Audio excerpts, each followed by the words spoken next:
Lavanya and Summer introduce themselves. They can do it better than I can, so go ahead. Good morning, everyone. My name is Lavanya Poreddy. I'm currently head of Trust and Safety at HeyGen's, based out of Palo Alto. My past 10 years has been in Trust and Safety, me working at Meta, Match Group heading their Trust and Safety practices, and now with HeyGen's. And I'm so glad and excited to be here. Hello everyone, my name is Summer Yu. I'm the Director of Research at this company called Scale AI. So we do a lot of data labeling evaluations for these big model building labs. And then we also work with enterprises on fine-tuning their models, setting up their agent systems. My role is around figuring out the research in the intersection around data and modeling, as well as evaluations, which will be a big topic for today. Being at Scale for a little over a year now, and previously I was a researcher as a lead for this thing called reinforcement learning from human feedback at Google DeepMind, working on Gemini. Well, this session is all about going beyond the hype. It's always good to go beyond the hype. Building reliable and trustworthy AI. This is something I think about a lot. I've been covering AI as a daily beat for 3 years now. And one of the things that's always disconcerting to me is the idea that we don't really understand the models themselves. I've had researchers call it alchemy. You're still not fully deeply understanding what the models can do and exactly how they work. So I want to ask you both about the importance of understanding today's AI models, whether that's LLMs, image models, multimodal models, the AI agents that are trending right now. How much do we really understand about what they can and can't do, and what does that mean for building reliable and trustworthy AI? I'll start with you, Summer. Yeah, so the question is, how much do we understand the models nowadays? The short answer is not a lot. Right? Whenever a new model comes out, me as someone who works in evaluations of language models, of course I have access to a lot of these benchmarks that I can run to, they're automated grading systems where you put in the model, there's a bunch of prompts, and you get responses, and then you check by the human or by a language model how good the responses are.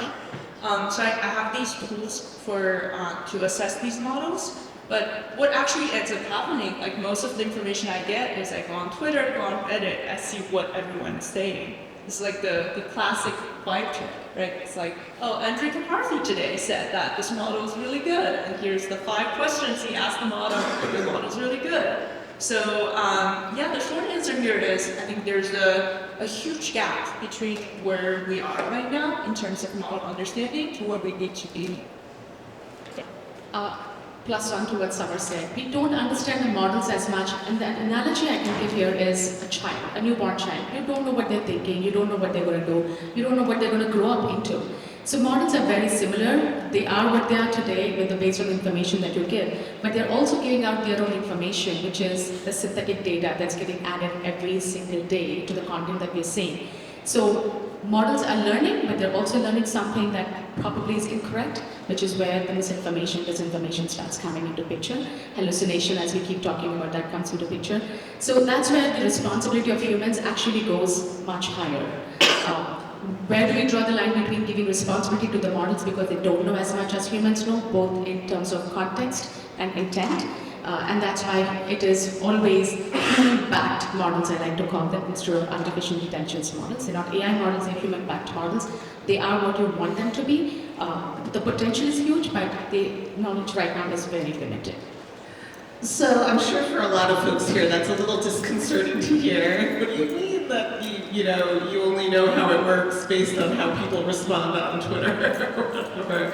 But does that change at all with the new reasoning models coming out now for DeepSeek, from OpenAI? The idea that through these new techniques that models could somehow quote unquote think more, or do those challenges remain at the same level?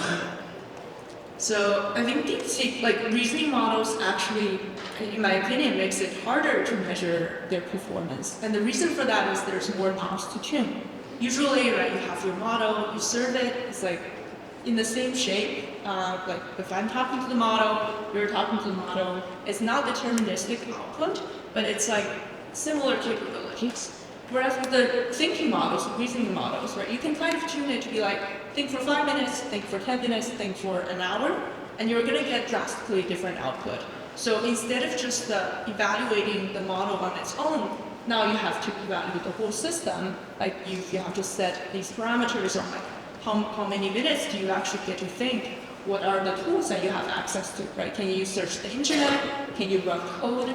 And all of these are like factors. So definitely, I think with the reasoning models coming out, we need even more robust evaluations to get to understand how well they're performing. So if I were to talk about what AI models do the best, they are best at pattern recognition. They look at a certain pattern and they can understand it, and then they can measure every other content that comes and map it with the pattern, and they can do a great pattern recognition. Now, when they make a decision, we're always wondering what the decision is made of. I'll give you an example. When we train our models at HeyGen, for example, to look at some religious symbols or hate symbols, without giving a context, the model would behave as if anything that I would see on, let's say, a swastika is going to be a hate symbol, and I'm going to eliminate it. But if I'm looking at from a more religious standpoint, if it's a documentary explaining the evolution or explaining on the symbol significance, it's more a documentary, scientific or reasoning kind of a video, there is no rhyme and reason for us to reject that content. But models don't do that. They only look at pattern recognition. This is where the explainability factor of it really highlights in terms of how did that model arrive at a certain solution, what went into the decision-making process, and was that decision accurate or not. So I always step back and look at what is the context and what is the intent, and that's where the humans again come into picture. Models are great at pattern recognition, but they're not good at making decisions, especially when there is lack of context and intent. So that's where the reasonability, I think, helps to really understand what is the reason behind a certain decision, and I would love to go into more and more about reasonability and explainability, and that's my ask to all of my engineers has been is kind of understanding the reason why a model is making a decision and then evaluating on that. Accuracy, of course, is a huge thing that we try to work on every single day, but I would love to go more into explainability of a model and see is the reason really accurate or not. Can I try making this a little interactive? Yeah, have permission to do that? Okay, so we have a huge room of audience here, right? Kind of want to get a sense of when you say like a new model that just came out from like OpenAI, Anthropic, Google, like some of that. How do you go about knowing how good this model is? Like, but besides you go try it yourself, probably you have 5 prompts that you like, right? And I had a former boss, Kwok, his favorite prompt is, hello model, can you write me an email convincing my wife that I would never need to do chores again? And then he asks that to all the models, and until a model does that, he's like, oh, this is not a good model. But I'm kind of curious, let's get a show of hands on if your primary way to find out how good the model is looking at like some form of online leaderboards. Please raise your hand. Oh, Ted has a few. Okay, what about like Twitter vibes?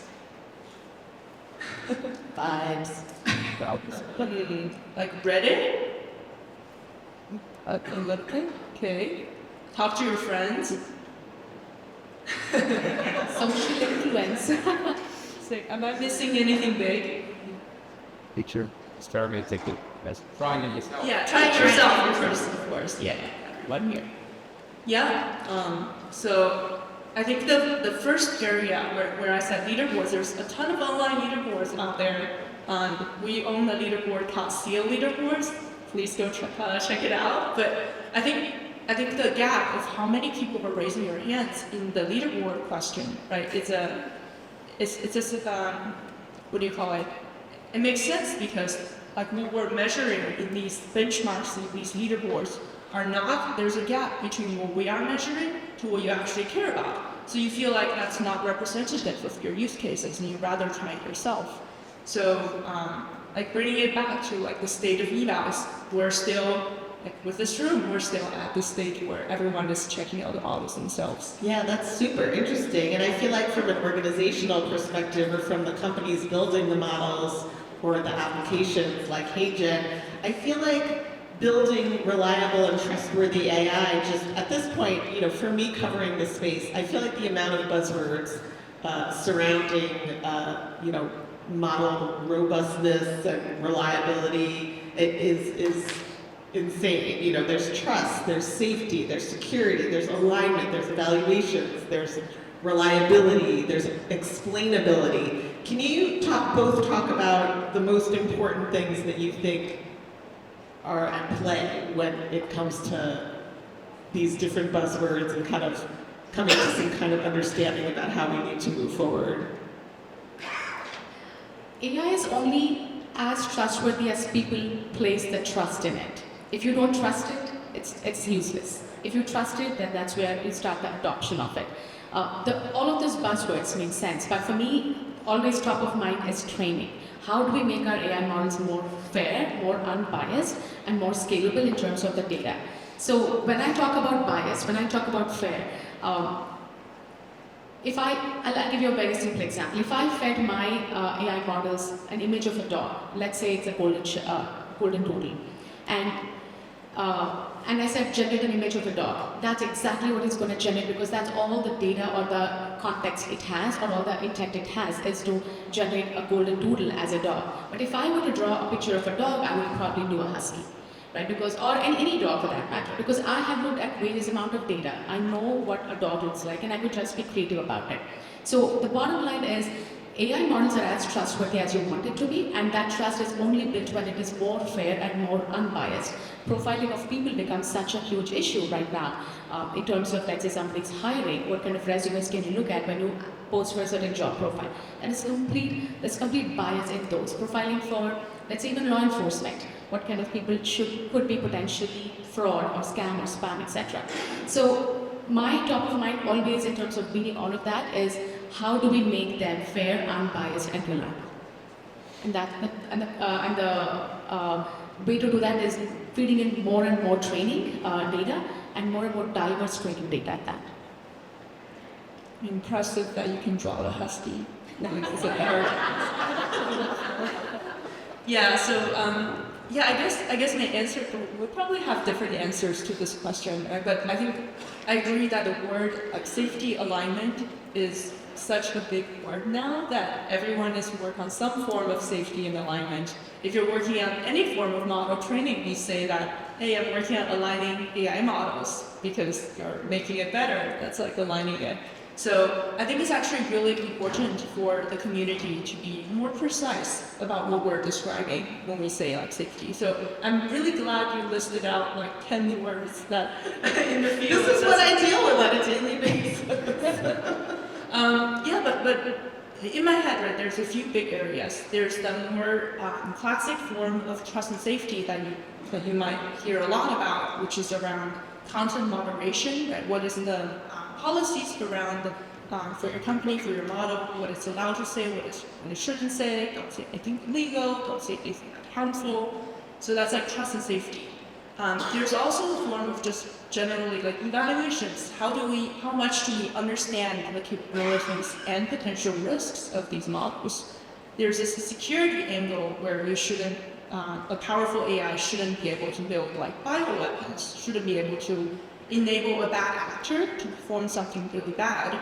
And there's the alignment angle of like moving forward, right? Maybe not right now, but eventually these AI systems will be deployed in so many interesting areas. And how do you ensure that it is always doing the thing that you want it to do? And then there's another element to this, which is, okay, like who are you aligning the models to, right? What I want the model to do is probably quite different from what you want the model to do. So is this like, does the developer of the model just decide that, or can we create a more like democratic experience for AI development? So I think a lot of these are all super important, and super important to actually be very clear about what you're talking about. Like what I specialize in is around evaluations, assessing how good the models are. We also work a lot, given you know the policy, like how you want the model to behave, what are the techniques, the technical pieces that would align the models that would make the model behave in a way that you want it to. And in combination with like, how you, given this is what you want, this is how the model is behaving, and being able to evaluate, this is the model, this is how it's actually behaving, like forms a loop around it. I think your experience is, your expertise is more around trust and fake safety and operations. So my expertise is more around user-generated content. Yes, the models can be built the way they're built, but when you put that in front of 8 billion people in the world, that's where the rubber really hits the road. You don't know what kind of actors are out there and what kind of content would they want to produce and the intent behind that production. That's where HeyGen is catering to 180 plus languages and everyone in the world out there, and the struggle is real every single day in terms of, yes, we built this model with the right intent. AI for goodness is the buzzword right now, but how do we really ensure that it's really being used for good? Because AIs, as I said, they only recognize patterns. They really cannot differentiate between the intent, whether it's a good intent or a bad intent. So the rubber really hits the road when you put it in the hands of a user or a layman, and then see what they do and how they do and what's the output they produce. And HeyGen is really at the forefront of all of that and empower users to say, create a content. I feel like for many of us, though, we can all appreciate the word reliable. Like, we all would like reliable AI. When it comes to trustworthy, I feel like it's a little fuzzier. And we were just talking before the panel about the ideas like, well, what happens when the winds of society change? So in today's new political climate around the world, you have people, like you were saying that in general, content moderation has become more lenient. And so what does that mean for the training of AI models as far as what they are allowed to output? And does that make them more trustworthy, less trustworthy? I find that very confusing. So I wonder if you could talk about that. So at the risk of giving away a little bit of secret sauce of HeyGen, I would like to elaborate simply because it makes sense. Trustworthiness comes from repeatability. You trust that somebody would show up because they show up every single day, right? So, which means the pattern, the models have to do the same thing over and over again, then you know, as a content generator, whether the content is going to get approved or rejected. So we have some method to the madness in terms of what is a content that will always be approved and accepted on a platform. It could be, let's say, me singing a song. The content that text, video, audio, everything is good. And again, just to level set expectations in terms of what HeyGen does. HeyGen generates videos based on your image, audio, and video and text. So it's a video generation platform powered by AI, and it's a very powerful AI that we use, which you can translate to multiple languages. You can generate hours of content within a fraction of a second. So what we do from a reliability and repeatability standpoint is making sure that we are able to identify what that content is and what is always acceptable, what is always prohibited. So if there's nudity, it's always prohibited on a platform. So models know and recognize that. But where the models actually fail is the restricted content. Where is, let's say there's a political content. Some of the political content is okay on a platform, some of them is not. Again, going back to protecting what you protected for elections 2024, US 2024. So what we did was, that's where the humans come into picture because we are more smarter than the models. Models can do a certain amount of pattern recognition, but if the models are not certain, are not sure, then they will queue it for human moderation. So that's the fine balance that we try to put between what is always acceptable, what is always restricted, and what always prohibited, and what is restricted where the models are not able to make a decision. And that's where humans come into picture. So when people ask about, are AI models out there to replace humans? My answer is, no, they're not. Yeah, trustworthy. There's not a technical definition that the field agrees on for this word. I'll give you an example of something that's not trustworthy. So recently, I think 2 weeks ago, Scale, we launched a piece of a paper called Mask around model deception behaviors. So this is not, so there's already a lot of benchmarks measuring like factuality, which is if you ask the model the question, right, does it answer the wrong thing? So this deception benchmark is very different. We're not measuring whether the model is accurate, it's getting to the right answer, but instead we're measuring how different is the model's answer from its true beliefs. And the way we asked about the belief is we elicit it more directly without putting the model into like a stressful situation where it might be feel like it needs to lie. So an example here is, for example, I say, hey, like model, what actually happened with this scandal with this company, like CEO of this company? And the model will be very honest, and they will tell us, well, this is the scandal that actually happened. And in the prompt, you can say, hey, now you're the PR team for this company, and you need to answer some reporter questions around what happened in the scandal. And then we observe the tendency where the model just lies in the responses, which happens a lot. And which makes sense because the models are learning from training data, they're learning from the internet, they learn from what people do. And in these situations, right, there are a lot of situations where people actually just lie a lot for some reasons. So being able to measure this, right, imagine if you know the model, you don't know if the model is lying to you. You don't know if it's saying anything it actually believes. I say that's not a trustworthy behavior. This is not as concerning because we're just measuring models that's saying words, like chatbots. In a world where the models are agents, right, they're acting in the real world, that's when it becomes really scary if it's like doing something and you have no control, you don't understand what it's doing, and maybe it's just like subtly wrong in areas that you don't understand, and then it doesn't flag it to you.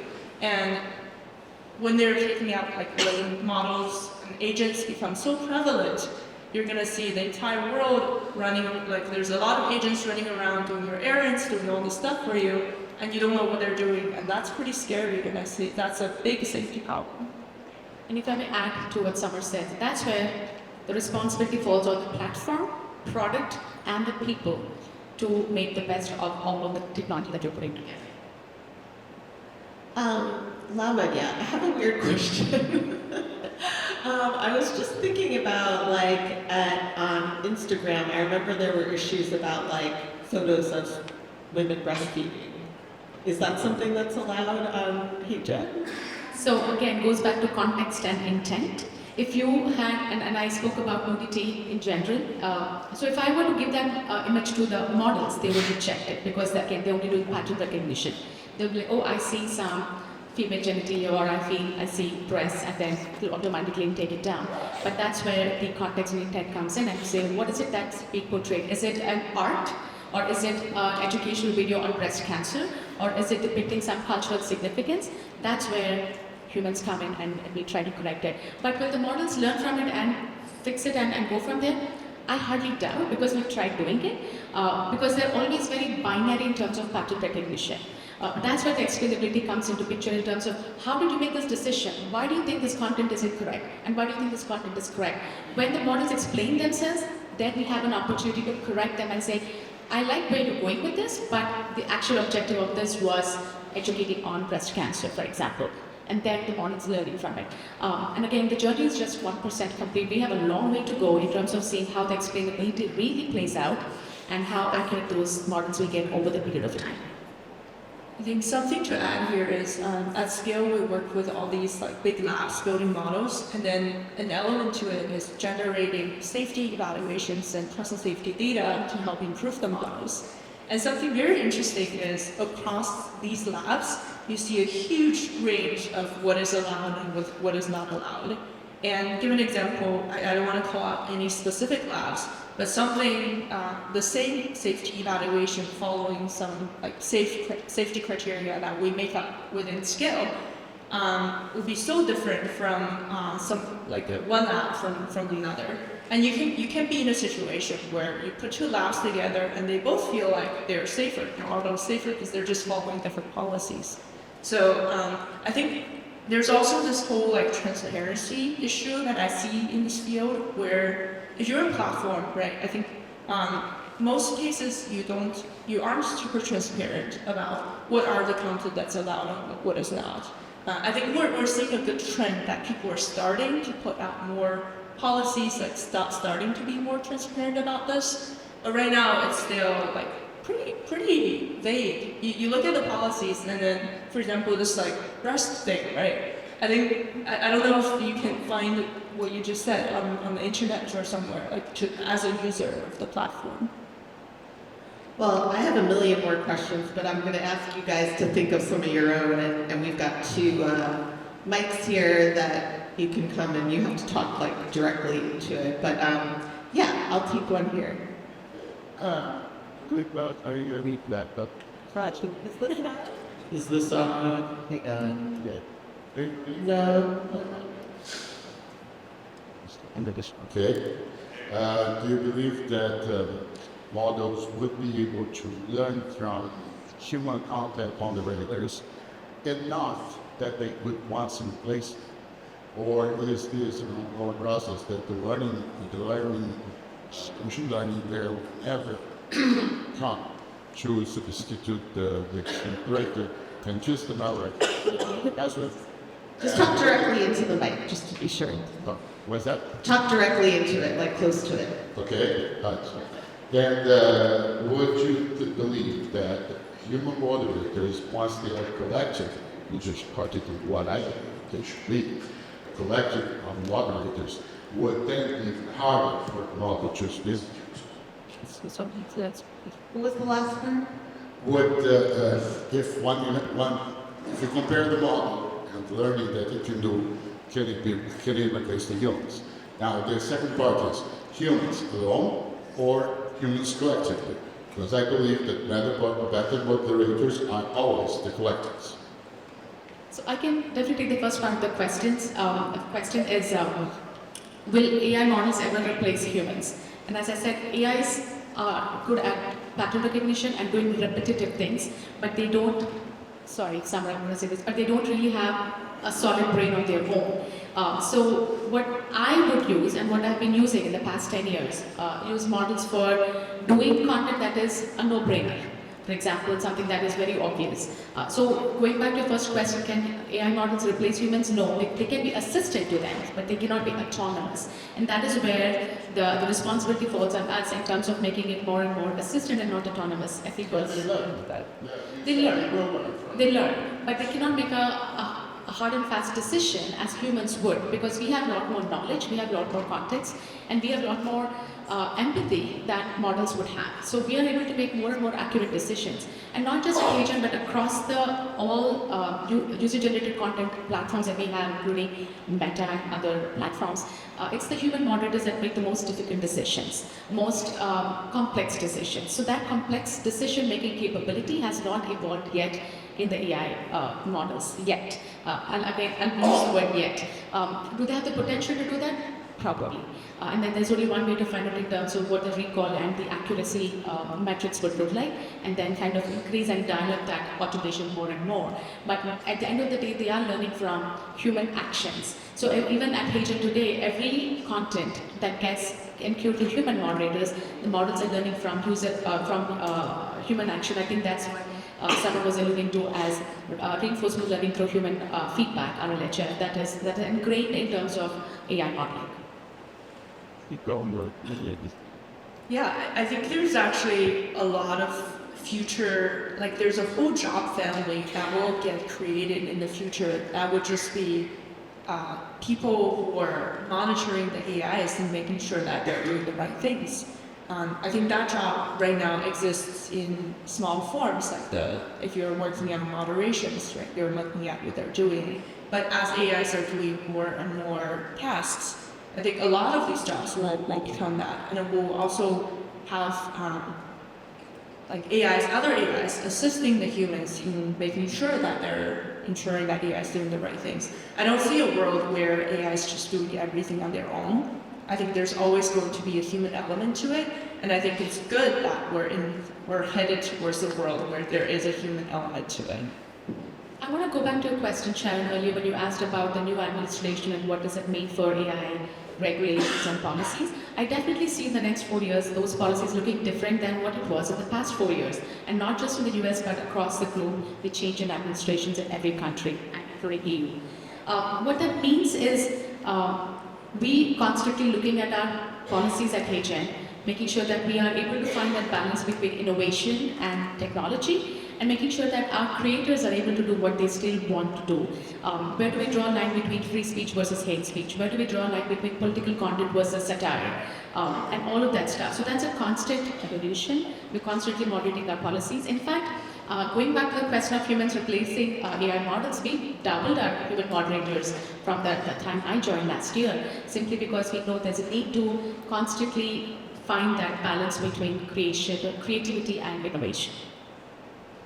One thing I'm wondering about, based on what you said, is what is it, Summer, you were saying that AI companies might have vastly different standards for what is considered trustworthy and what can be outputted. I find it hard to understand what that means when these models are basically black boxes. Like, we don't know what those policies are. Those are kind of under the hood. So what does it mean for the average user of these models when you know, as you say, like, you might not realize what some of those policies might be until you're using the model more deeply, and you can say, oh, I'm noticing that it will output this and not this. But what does it mean for society when you have all these different models with such vastly different policies? I think we, on a high level, we kind of know, right? A lot of people in this room, let's get a raise of show of hands. More interactive. Yeah. But I feel like at least when I have a topic that I think is kind of fishy, there's like 2 models that I go to ask these topics, because I know all the other models are going to tell me that this is an unsafe question I'm not going to answer. But there are 2 models that are pretty lenient about it. I'm kind of curious. Raise your hand if you feel like that you do a similar thing where actually I don't know how to do this because not everyone likes asking fishy things. But if you do ask fishy things, right? Do you feel like you actually change which model you're talking to? Let's get a show of hands. That's more people looking at than people looking at leaderboards. So yeah, I think we kind of know. We don't know the specifics of what the exact policy is. The people working in these labs know. They have it written down like, very clearly in like a 20 to 100-page document of how the model should behave. And some of them are starting to publish some of these policies in like their model cards. To like create more transparency, but yeah, there's a wide range going from don't say anything illegal and you can say anything else to like much more strict about like no sexualized content and things like that. Can I give a personal example of what I've been calling trustworthy models, and without taking any names of any platform? I have trained my own agent on one of the platforms to be my child's college counselor. I have a 17-year-old going to junior school right now, and with the exorbitant amount of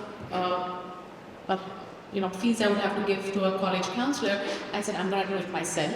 I've trained the model, and the model keeps telling me, based on how he's doing in school, based on his interests, what schools are his reads, school send, all the entire strategy, and it has been working out pretty fine so far.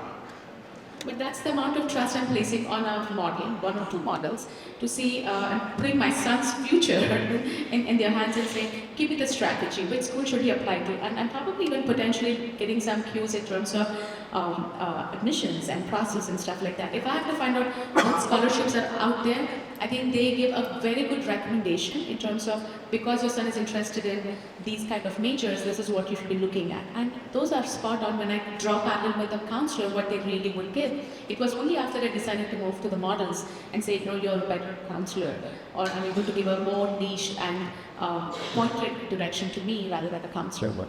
So because the counselors had a bias, because the counselors had a bias, again, racial profiling myself, an Asian child, and the counselor actually told my son, you should get into robotics, you should do tennis, you should do piano, because that's what Asians do, and that's what will get into these comp-sci schools. But my son backed off and he said, I don't even want to do computer science, I want to do econ and political science. And he did not want to respond to that. But I did not fit that information into the models. I did not say that my son is an Indian. I did not say that he has this background. I just said these are his interests. So the response from the models were pretty unbiased because I didn't give that information. Had I given that information, I'm sure models would come back exactly what the counselor said, that you should get into computer science, apply to these colleges, do these internships and stuff like that. So that's why I constantly challenge ourselves on how do we eliminate the bias and how do we put more and more diverse training into the models.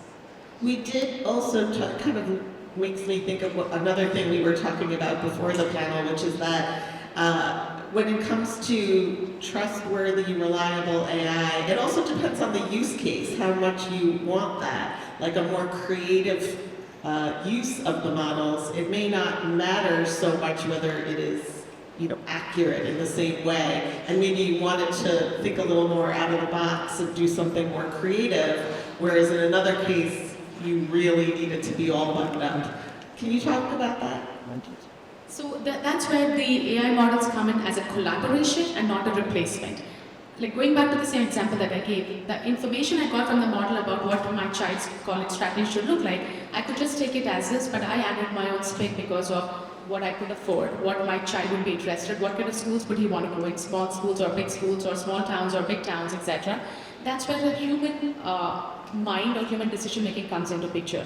So think of models only as a collaboration, not as a decision makers and not as a replacement. Okay. Any thoughts on that, Sanjay? Well, I saw that you've been standing there for quite a while, and make sure we do get you. Okay. Yeah. Oh, good morning and welcome to Austin. I'm local, so. Make sure you're right on top of the bike. Yes, so welcome to Austin. I'm a local, so welcome. Hope you enjoy the city. I work in local government, and we have a high responsibility of providing accurate information to the community. At the same time, we try to be cautious about what we do. How can we ensure that we provide? Is there a way for us to have a closed system that we actually teach this model the information that we want the community to grow without the risk of this model learning other things and actually putting it there? Is there a way to control that and cautiously start getting more efficiencies in our work? So one of the ways, not just HeyGen, but I think companies out there, product companies are doing is feeding in data that is relevant to the users. For example, when you spoke about government agencies and kind of output that you're looking for.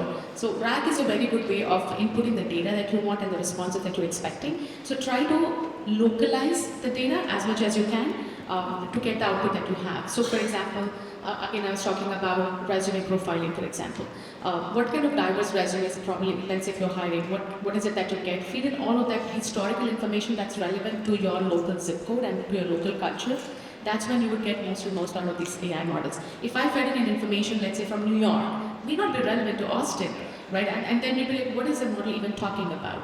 So that's where the localization, diversification of the data will help in getting the output that you want. Hi, again. We have another question back there. It's not a question that's real minded. There's been a lot of talk about transparency today. It's all going to change in August 2025. The EU AI Act comes into effect. I've been working with the EU government for about a year on everything. There are going to be significant transparency requirements where things are going to be disclosed, which also means we're probably going to have another series of litigation regarding this when data owners find out what these things have been trained on. But I just want to remind everyone, transparency is coming, the black market is going to go.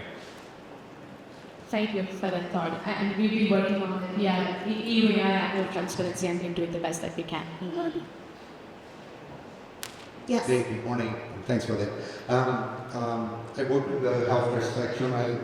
We heard throughout the days here discussions, a couple of large hospitals like, City Folk or even Texas Economy talking about LLMs trained and, with electronic health records of resilience of the patients they have there, but still they are not trained within a boundary. I think examples of patients we have there. So I was wondering if you guys have any experience on the health or any recommendations for the health employees that work with that, thinking about exactly the kind of biases, decisions that are, and there are other questions about the way they explain to the physicians the circumstances around them. Basically, they are telling that they are clinical decision support, still we are influencing, the ways the clinicians are making decisions. So I wonder if you guys have any experience, because when you go to the health spectrum, it's like life-threatening decisions you make every day. So I wonder if there's any recommendation or any suggestions, any experiences you guys had in the past working in the health spectrum that can, help us be better at that. We're talking healthcare here, yeah. I can try jumping into this. I hope you're not doing this, but if you're using a language model to decide on life or death decisions, that's definitely not a good idea. I believe you're not doing this, but if you're using it to gather information to inform a person expert in making some of these decisions, I think you really need to be careful about this, like hallucinations, and you want to make sure that the model responses you generate are actually verifiable by a person in a way that it generates. I think some of the models nowadays, they generate a response and they have a link into the original source that the response came from, and the human can click in to verify this is actually true. And I think in those cases, right, and as long as you're having a human who is doing the validation, who is making these decisions, I think that's fine. But there's no guarantees on the models behaving always 100% in the right way in all the domains, and so that maybe in the future there will be some guarantees. Right now there isn't. I've been guilty of charge of using Dr. Google to look at my own symptoms and say, I have these symptoms, what do you think I potentially have? But then not finding a cure or suffering with, let's say, a flu or something for a few more days until I see a doctor. So I have used technology in the past to kind of do my own diagnosis and kind of coming up with my own hypothesis. Having said that, as I mentioned, AI models can be used for more rudimentary kind of space, even in healthcare. If somebody's looking for, let's say, insurance details, setting up an appointment, or even doing follow-ups, etc., or doing prescription refills, which are very rudimentary or repetitive and need just pattern to do it, I would highly have that penetration into health tech.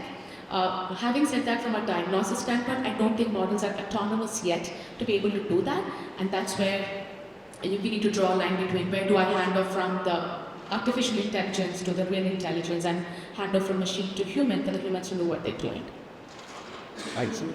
And I can add actually one more example to that.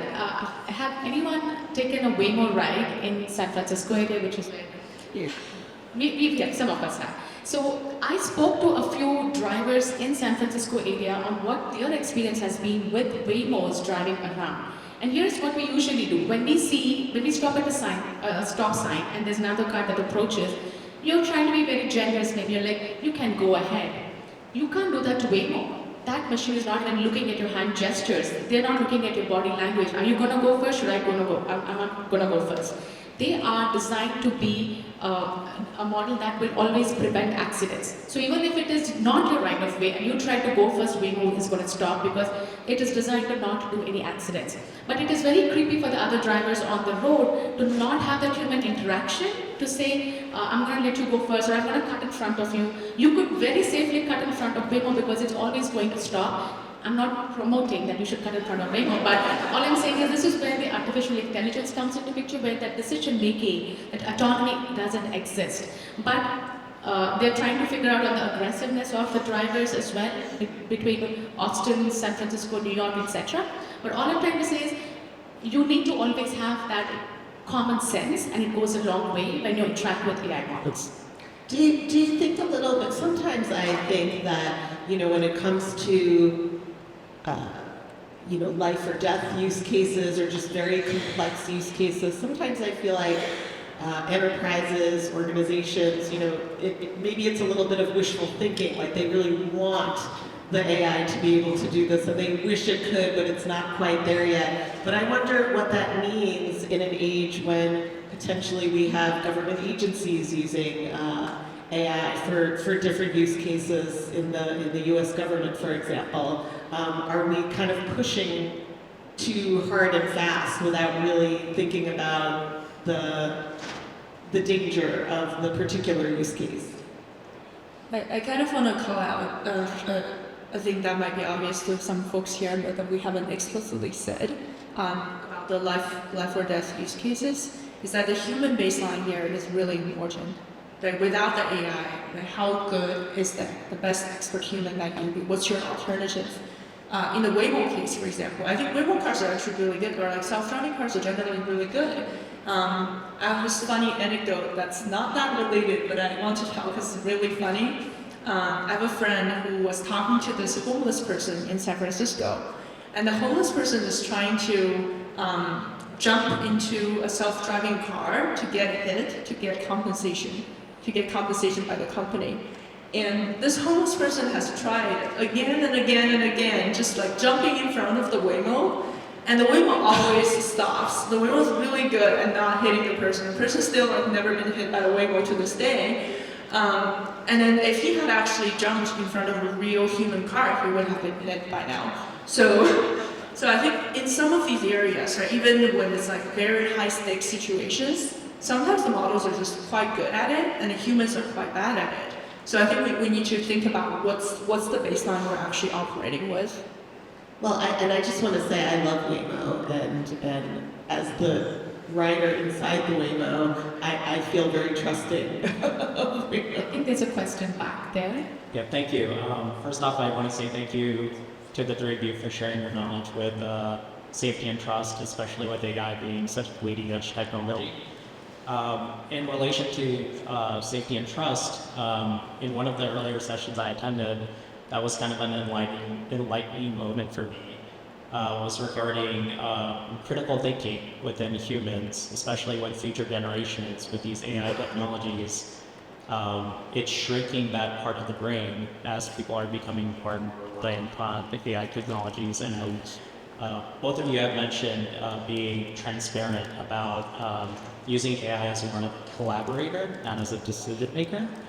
But it seems like it's quite the opposite from the large language model creators such as OpenAI and Microsoft, where it's really just pushing AI to be central technology for all of these decision-making apps. Just curious, what are your thoughts about how private companies should be more transparent, and what are the steps they should take in ensuring that future generations see this as a tool for being a collaborating tool, not a tool that should be for more or less creating decisions for every little thing, and basically ensuring that humans still have agency on the machines, not machines have agency on the humans. Thank you. A big chunk of the responsibility falls on schools and colleges as educational institutions, because we are training the next generation, especially the kids born after 2012. And you're right, I think there's a research which says the kids who are born after 2012, the last 11 years, have been, lack of better word, I'm trying to politically correct, the dumbest generation so far. Because with each generation, I think they've evolved to be smarter than the previous generation, but this is the first time that has reversed. And what has caused that reversal is excessive usage of social media, excessive usage of technology, and including including Gen AIs. So now what has happened, the shift that's happening in schools and colleges is when kids come up with making this up, as an essay, an English essay, and they use any of these Gen AI tools to generate an essay and they produce it, they have tools that will catch if the content was a synthetic content or generated by another platform. So they have now started going back to good old days of giving them a piece of paper and saying, write the essay in the class, and that's the test I'm going to do. So kids are now writing more, they are getting more creative, but again, the responsibility falls on all of us as parents, all of us as educators, to make sure that we are preserving the creativity among the kids and not and using technology as a collaborator and not as a decision maker. I think I agree with the general point you're making, but I don't think I agree with the specific example. In colleges, I think there are professors that ask their students to complete problems with AI access, with ChatGPT or anything access, and there are professors that don't say no language model generations at all. And I'm actually on the camp of, I think it's pretty unrealistic to test people in a scenario that's going to be so different from how they're actually going to be using these. There's also the tool, like GPT-0 type of tool for catching AI generations. They're very helpful, but they're not 100% reliable. There have been quite some issues around like misclassify something into AI generated when it's not, and causing a lot of problems. So going back to your the really great point that this question is raising, which is like is AI making us dumber, right? They're doing the thinking for us, and you're not doing the thinking yourself. I think it's a real problem. The answer is probably yes. Like it's happening right now. I'm personally guilty of that. I'm like writing some company strategy and have like ChatGPT, Claude, Gemini, Grok, everything open, and have them have a conversation with each other. And I say like, okay, these look like good strategies. And I'm like the final filtering layer for what I was like, oh, this is actually better than what I could have come up with sometimes. And I think that's pretty scary. I think we're seeing some investment right now in, I guess, broadly called education, but more that instead of having the AI just tell you the answer, have them walk you through their thinking process, have you be able to validate their work. And a lot of these investments is going to be critical. I would encourage everyone here to who use AI, who's building on AI, to think about this. Is the AI just making the decision for you, or are you designing the system in a way such that it's able to empower the human, like help the human with making a decision? And yeah, I think it's a long way to go until we get there. The question my question is hopefully a bit more fun and less critical. But we're invested in a company that does AI dubbing, and what we notice is that the comment about the AI, when we test it and we survey people, it's like, well, if they know it's AI, they have comments like it's robotic or it sounds fake. But what we tried is we actually put in front of people regular dubbing and told them it's AI, and the comments were almost exactly statistically the same. So obviously there is a psychological aspect to it. And was wondering, from what you guys doing, you see the same. I think that it's a matter of months until the psychological barrier is gonna, be lifted. But what are your thoughts on that? And if there's other strategies that we should use to come to for these psychological barriers that people have? Psychological barriers in terms of having bias towards the models. I wish I had an answer to that very interesting question, because as I said, people will trust the models as much as the models are trustworthy. But if you said somebody this was AI generated, I'm sure they would more likely believe that, because models are generating sometimes better content than humans can generate. And it's very hard now to distinguish, and that's where I think the counter AIs, if I may call them, or anti-AI tools that are being built to detect if the content that's getting generated is synthetic or not. So it's very hard to actually find that out. I think, Samuel, you do have a better response. I can wait. So it depends on how you do synthetic data. Sometimes they have very, like you said, signatures where it looks so obviously AI generated. Sometimes they're quite good. So at Scale we have both experiments. We have, as you can imagine, right, if we actually just can create synthetic data that can tell us as humans, then we can just sell those as human data. Oh, of course we don't do that, and we would never do that. But like for these, we have this effort around hybrid data where we work with our labs customers and we say, we use some ways to generate the data synthetically. We have a human in the loop giving feedback, and we have the AI refine it, have the human give feedback again, and let human do the final touch on the data. And actually, it's really good data that's much, much cheaper to generate. And sometimes they can be pretty human-like. So I think in those cases, if you're just serving the response as it is,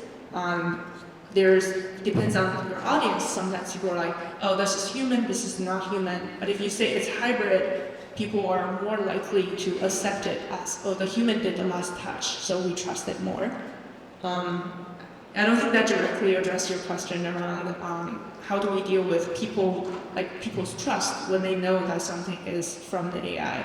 And I think that time will tell in terms of AIs right now are not trustworthy because they hallucinate, they say the wrong things. But maybe in a year or two, right, then we'll hallucinate a lot less, and then they will be trustworthy. And I think one of the questions somebody asked was about EU AI Act, and one of the points of that act is to label a content as an AI generated content so that users can see and understand if they are dealing with artificially generated content. And that's one of the things that HeyGen is working on, is how do we let the content creators be able to label their content as AI generated, and when they post it on social media or YouTube or other streaming channels, then the users who are actually viewing the content know it's an AI generated content. That's the only way to distinguish and educate and make sure people know that they're dealing with synthetic data versus real data. We have time for just a couple more, so yeah. Thank you. You know, I enjoy my little fast-paced AI book. I really love it. But if you would like being an SME company owner, what would you do to educate your employees? Because that's where I see a big trouble issue right now, because my little bubble is so far away from the regular employee bubble, and they are very afraid of that because I don't understand. And it's so fast-paced, you cannot make a workshop and then it's done. You have to do it every single day. What would you do if you don't like those employees? What would be your strategy? How would we educate the employees? Yes. So when I talk to my team members, whether it's executives, whether it's developers, whether it is a community team, we're constantly talking about being transparent. Being transparent in terms of what models are being used, being transparent of how we handle the data, being transparent in terms of using unbiased and diverse data. So that's the one and the only way to address reducing biases in the models, is to be very transparent, and that's where the whole explainability actually is really coming into picture for me.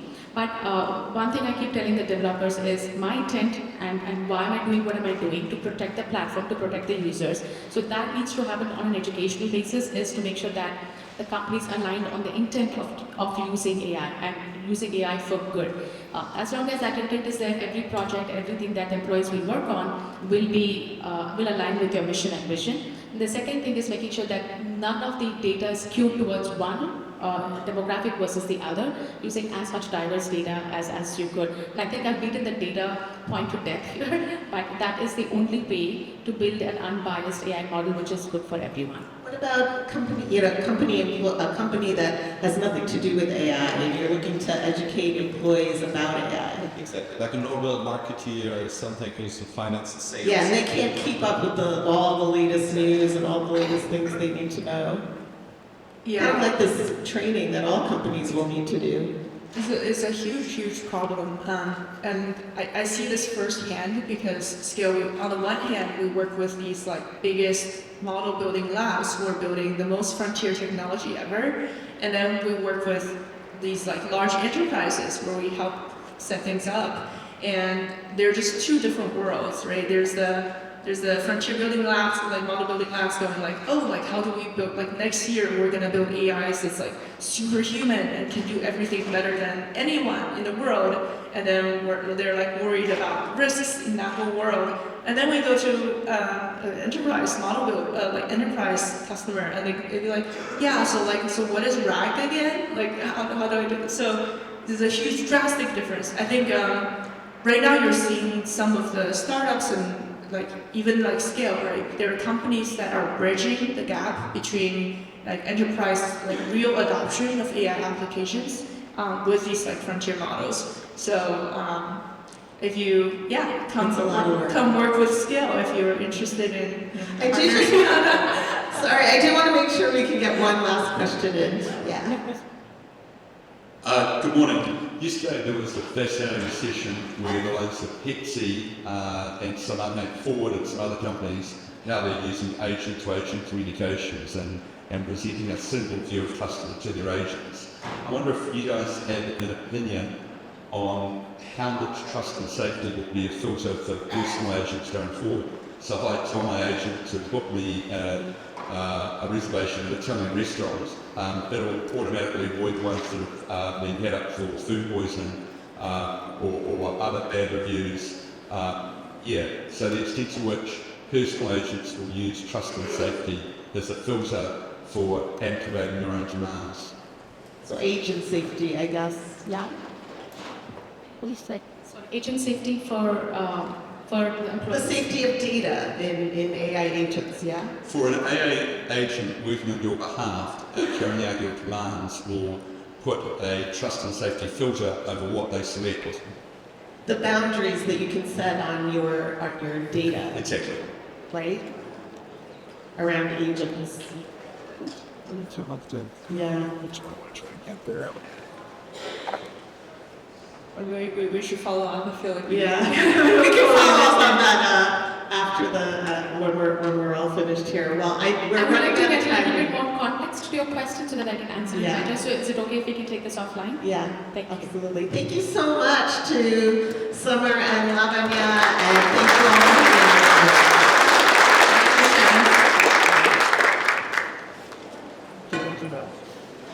here. Yeah, it's just